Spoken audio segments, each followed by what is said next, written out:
Hey Adventures, so today is going to be my review of episode 6 of season 2 of The Rings of Power. I don't have a ton of thoughts that I wrote down, but I do have some, and largely there was nothing that specifically stood out neither good, but also nothing that specifically stood out bad.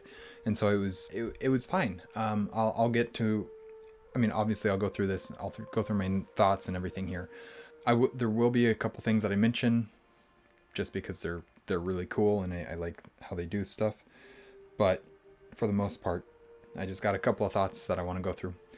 All right, so scene starts out with, I think the episode starts out with Arondir running through the woods, and he fights 3 orcs and he kills them, and then he finds the map conveniently tucked inside the vambrace of the orc, and it's just conveniently tucked in there, and he just conveniently finds it, and it just conveniently happens to be a map. So I don't understand that's kind of a little bit convenient, and that of the 3 orcs, that one just happened to have it. There was only 3, but there's it's just convenient.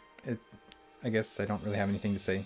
It's a little bit weird. I really liked Celebrimbor's short soliloquy about the rings of men and how they're eluding him, and he's just talking, why are they eluding me?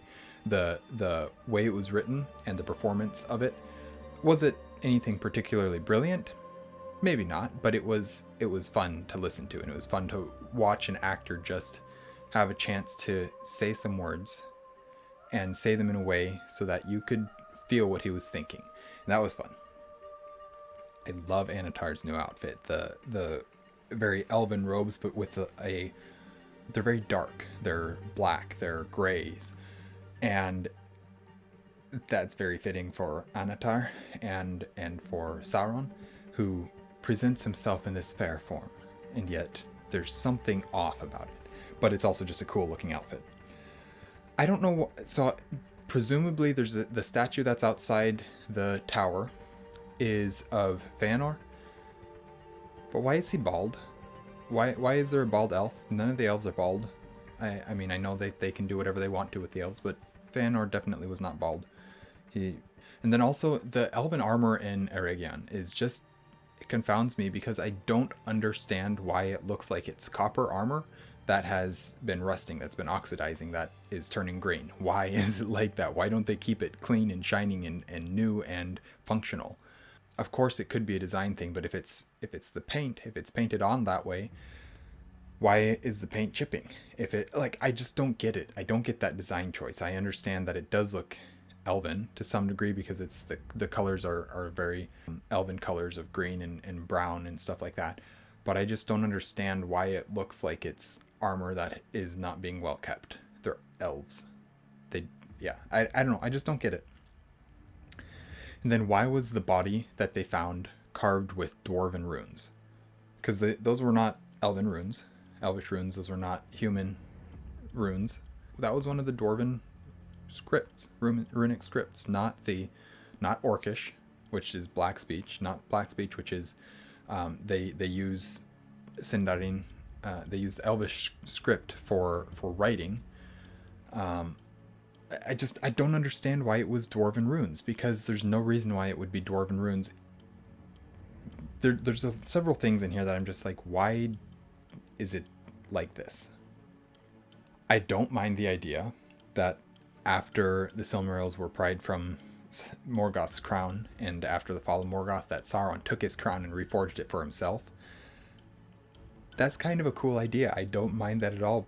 The idea of Sauron taking on this position of Dark Lord to himself, taking it upon himself because Morgoth had fallen, and him presuming to be able to hold that power, hold that position, and ultimately doing a fairly good job of it. But just the hubris of Sauron in that moment, it's a very Sauron thing to do, and I don't mind that at all. Then we get to some questions, and I wrote this down a couple of times. How does Adar know about the 3 rings? There's been nothing mentioned of the 3 rings as far as I can tell, because if I guess I don't remember in episode 1 if Halbrand told Adar anything about that. But he definitely wasn't there for the forging of the three rings, so he definitely doesn't know that they exist until after he returns. So why can Adar know about the existence of the three rings and their effect and the fact that they're working? Like, I just don't get it. That does not make any sense at all. Then also, if Adar knows that Halbrand is Sauron, it begs the question, why did he let him go when his ultimate goal is to see him destroyed? Why did Adar let Sauron go? I don't mind that this question exists, because it can lead to some good storytelling, and it can lead to some manipulation on Adar's end, as well as Sauron being like, yeah, I still have control over Adar even though he hates me. I can still control him. And there's some things about that I like too. So I don't mind that question exists, but it does force that question to exist. Also, the monocles that Adar put on Galadriel, they just click together, but there's no lock on them. There's nothing that keeps them together, as far as I could tell. And maybe it's just I don't know monocle construction, but it doesn't look like they're locked at all. He just squeezed them together, and then they were apparently locked or something. I don't know. I don't get that. Just a little question. And then here's another question. It's not really that important. It's not important story-wise, but I want to see it. And that is, when does Pharazôn become Ar-Pharazôn the Golden? Obviously, he's already Ar-Pharazôn because he's king. But when does he become the Golden? That's his defining characteristic, is that he likes gold, that he loves gold. And maybe it'll be because we know that he's not going to be, that Numenor can't fall this season because they haven't yet captured Sauron and taken him back to Numenor and had Numenor corrupted by his influence. The only thing, and so that part can't happen. So maybe next season the influence of Sauron will come upon him, and he'll start getting greedy. Maybe he'll get one of the rings. I don't think so. That's not important. But I want him to become Ar-Pharazôn the Golden. I want to see him wearing gold, and only gold, and that's who he is. I want to see that. One thing that I really appreciate, and I'll mention this again towards the end of the episode of my thoughts, but I love the musical interplay between the Harfoot and the Store themes. The way that those two play, that Bear McCreary, the composer, plays those two off of each other in the conversation between Nori and the leader gal of the Stores. Just seeing how he interweaves those themes and plays them off of each other as they're talking, as they're conversing, and as they're talking about their different cultures. I really appreciate that. I'm a musician. I love seeing when the music plays a role in the actual storytelling, and I'll get to this again in a second here. We get another reusing of quotes from the books, just because, and I believe, again, this was, if I remember correctly, this was again Tom Bombadil talking to Gandalf, or the strangers, talking about how, if I remember correctly, it was the speech about how we don't wish to, I can't remember the exact wording now, but we don't want to see how, in the movies it's the speech that he gives to Pippin when they're in Minas Tirith, but in the books he gives it to Frodo in Bag End, and it's about how we wish that we didn't have to see these days, and Gandalf replies something along the lines of, so do all who live to see such days. All that we have to do is do what we can with the time that's given us, or something. And I wish that I could remember the exact quote. It's out of my mind at the moment. But anyways, it was either that one or another one, but it was specifically a Gandalf quote that he later says to one of the hobbits. And I don't like that. Just don't reuse the quotes so obviously.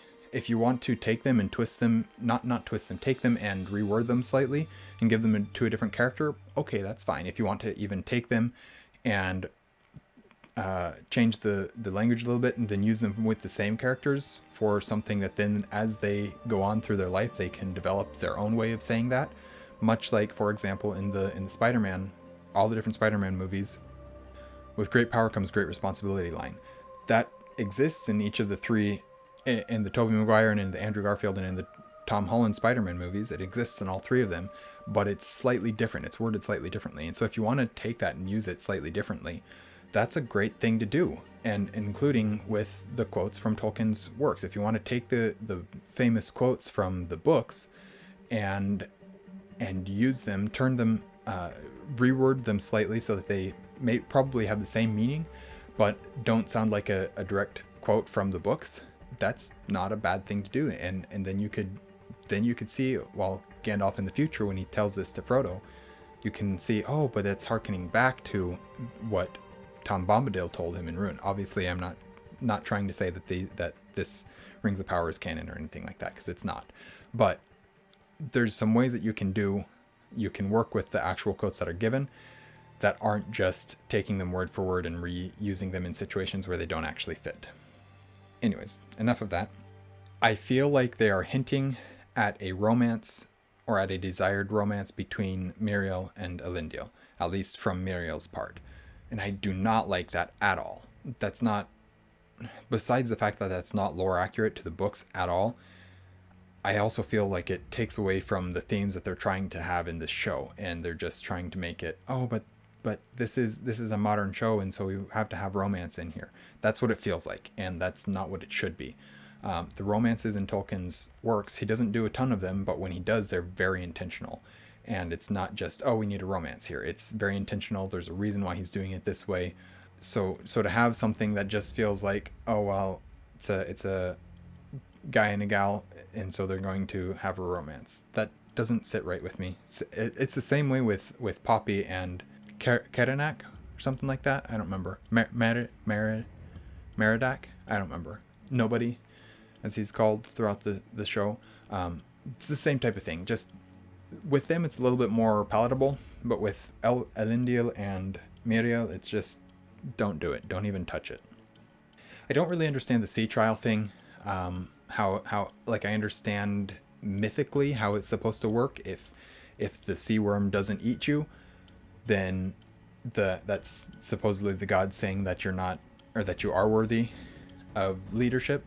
And if they do eat you, then that means obviously you were wrong. And so in that way, I understand it from a mythological and a storytelling point of view, but I don't understand it from what it did in this story. In this story, why it was necessary. It was necessary because Miriel has to be queen as well. She can't just be queen regent. And they're trying to stay with the lore, and they had to find a way to do that since they already ruined that once. It would have been better just to have Farazan completely manipulate and supplant his way into that role, forcing marriage upon his cousin, and twisting it to the darkness that it's supposed to be. And you could even do that after Sauron has been captured and comes to Númenor. There's ways that you could do it that is a little bit different than the lore. I don't know. I don't understand the sea trial that much. I don't care for how it was done. That's maybe just me. And then again, I wrote, how does Adar know everything? He just knows everything there is to know about everything without a good reason. Halbrand never told him any information. How is he getting his information? Because the orcs aren't going to be able to collect information for him. They're just going to go murder everybody. And I don't understand how Adar is getting all his information. And then I wrote, how/why did Galadriel allow herself to try to go along with Adar? This, again, seems counterintuitive to her character. It seems contradictory to the character that she has been in all of Season 1 and all of Season 2 up to this point. Why is she suddenly now willing to join with Adar in order to capture and destroy Sauron? Knowing full well that Adar's going to betray her, knowing full well that it's not going to work the way that she wants it to, knowing full well that Adar doesn't know anything and that Adar's just manipulating her, and how is she so unintelligent as to not understand any of that stuff? I just don't get it. It's just not great writing in that side. Then I wrote, refined to a powder, because so Anatar presents Celebrimbor with a vial of mithril dust. He says it's mithril. It's enough for all the 9. 1/9 is enough for each for a ring, and so they can make the 9 rings, all that kind of stuff. And that it's new, it's refined from a powder, or refined to a powder, but you look at it, it's not a powder. It's these small little chips, these nuggets, and it's not remotely close to a powder. At the same time, though, my theory, so it's possible that he could have stolen some while he was in Khazad Dûm. It's very, very possible. But my theory is that when he slit his palm earlier in the episode, used that moment. Well, first off, he then touched Celebrimbor with that same hand that he just slit, which I assume means that he was able to then control his mind a little bit, which is how he could then create the illusion that he had with it being bright and sunny day and all the people are happy and everything, to mask the fact that they're at war. I like that, and I think that the him slitting his palm did two things. First, it allowed him to touch Celebrimbor, which allowed him to influence him more easily, but also he used his blood as a replacement for the mithril, and that not only is it a replacement for the mithril, but he also created an illusion that the blood was the mithril. And so when Celebrimbor goes to use it, there's absolutely no mithril in these rings. It's just the blood of Annatar. And I like that, as there's some okay, it's not lore accurate. I'm okay with that because it's telling a good story, and that's something interesting there. Anyways, that's enough. I will move on. I was just laughing at the refined to a powder when it's so clearly not powder. All right, Vickers though. Charlie Vickers, once again delivering a magnificently manipulative performance in this episode. The way that he just twists everything to make Celebrimbor think, it's okay, I can keep working. And the way that he plays the other smiths against Celebrimbor, and just everything about it, so well done, as in terms of a performance from Charlie Vickers as Annatar, as Sauron. Okay, then we also go back to the monocles for one more note. And I said the monocle is big enough for Galadriel to escape. Her hand is small enough that if she just pulled it out, she could escape the monocle. There's nothing holding her there. And it's just, I don't know. I don't understand it. They just don't quite have, there's the little details. Like last season with the broom that wasn't doing anything because there was only like one single line of twigs and it wasn't an actual broom. There's these little teeny tiny details that are like, why? This is not hard to understand. Just change it just a little bit. It'll make it better. At least it'll not remove us from the immersion.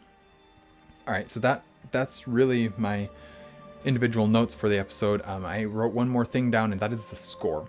So today, I believe it was today, they posted on the Rings of Power, posted on their Instagram, a short video of an interview where Bear McCreary is talking about the musical score and how when Annatar comes and he raises his arms, it's like he's conducting the music, and it's like everything, the musical score in the background as he's doing that is tuning up, and it's creating this musical undertone that auditorily tells you what is happening, that Sauron is in control, that Sauron is the conductor of everything that's going on. And that's a really interesting piece of storytelling, because of course the show is not the greatest at the storytelling, but I have next to zero complaints in terms of the music for the show. I could find things to complain about, for example, in the Wandering song, where this Wandering Day is what it's called, when they're talking about not all who wander are lost, and that being a direct quote from Bilbo in the future. I am okay with that. Oh, I don't like that. Let me say it that way. I don't care for that. But as a piece of music, if you individually take the piece of music and put it into the world and into the setting that they are using, it fits the storytelling, and the music has done a better job of telling the story than the story has. I feel that is fitting for something Lord of the Rings, because when you look at the soundtrack for The Hobbit and the Lord of the Rings movies done by Howard Shore, that is exactly what those scores do as well. is they tell the story. They tell the exact same story, only through music, and more powerfully in some aspects. There's so many pieces of that soundtrack that you can listen to, and you can visually see every single thing that is happening in those scenes, just because you can hear the music, and just because the music so accurately fits and represents the story that's being told. And I feel like Bear McCreary is doing a very good job with that in this show as well. Even with all the storytelling issues that are in the show, the music, in terms of the music, I have zero problems with it. The music has been fantastic. And so, yeah. Thoughts on the episode as a whole, I kind of did those at the beginning of this episode, where there's nothing really egregiously bad, but there's also nothing particularly stand out good. There's a couple things that are really good and a couple things that are really bad, but nothing story-wise as a whole. There's like performance things that I like, or details that I don't like, or something like that. But in terms of the story as a whole, this episode was kind of just okay, that's fine. Not the worst, by far not the worst episode of this show, or I don't even think of this season. Just kind of a middle of the road episode for this show, for this season. And so I put it as an episode of a fantasy TV show at about a 7 of 10. Not too bad. Not utterly fantastic. But then as an episode of Lord of the Rings, like a 6.5. And there's a lot of lore issues. Yes, there's a ton of lore issues. But they're being consistent with their lore that they set up in previous episodes and previous seasons. And they're doing some things that are kind of lore accurate, to at least in terms of characters and places, and the fact that largely this is due to Sauron being in Eregion and manipulate the way that he's manipulating everyone, including Celebrimbor, and manipulating his way into the forging of the Rings of Power. That's all good stuff. That's all what it's supposed to be. And so I have a lot of issues with the lore, but there's a lot of things that I don't mind because they are telling a good story. I can set them aside for the fact that they're improving in terms of telling a story. And so, yeah, that's kind of where I'm at. That's kind of where this whole season has been, as I'm sure you're aware if you're listening to me. I don't think it's the greatest TV show ever made. I don't think it's as good of a TV show as it should be, but it's far better than it was last season, and it's not so disrespectful. I don't hate it nearly as much. I don't just despise every moment of watching it. Sometimes I can enjoy my time watching it. Sometimes I have fun watching the episode. And if I can look at the episode, look at the story that's being told, and say, there were some interesting things there. I liked what they were doing there. That's a good story. That's really what I want from this show. Obviously, I'm a Tolkien fan. I would prefer it to be word for word accurate to the books. That's impossible. They can't do that. For one, it's a different medium. They have to adapt it for the medium that they're working with. But also, they don't have access to all the source material, which I don't know that I would have been willing to create a Second Age story without access to the Silmarillion and Unfinished Tales. Those are the two primary texts beyond the appendices that I would want access to if I were to tell a Second Age story. That's enough rambling. I've talked about all that stuff in the past, so we will end this here. Thank you guys for watching an Erudite Adventure. Please like, comment, and subscribe. We've got our social medias linked in the description down below, and we'll see you guys again soon. Stay warm.